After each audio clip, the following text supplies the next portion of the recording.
Hi అండి, అందరూ బాగున్నారా?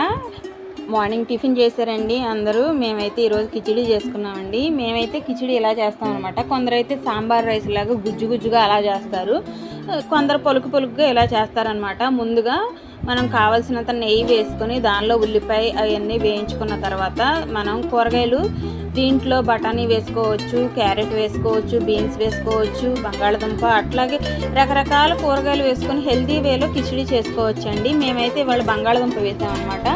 కొన్ని బిర్యానీ దినుసులు వేసాము. దానిలో మనం తీసుకున్న రైస్ సరిపడా అయితే వాటర్ వేసుకోవాలి. వాటర్లో మనం అలాగే కిచిడి మొత్తానికి సరిపడా ఉప్పు కూడా వేసుకోవాలన్నమాట. అట్లాగే అల్లం వెల్లుల్లి పేస్ట్ కూడా వేసుకోవాలి. మెయిన్ అయితే పెసరపప్పు వేసుకుంటే చాలా అంటే చాలా బాగుంటుందండి. మేము కూడా పెసరపప్పు వేసామన్నమాట. ఇట్లా రైస్ ఇవన్నీ పెసరపప్పు వేసుకున్న తర్వాత ఉడికించుకొని మనం మామూలుగా దీనిలో పెరుగు చట్నీ కాంబినేషన్ అయితే చాలా అంటే చాలా బాగుంటుంది. వీడియో నచ్చిందా? ఓకే అండి.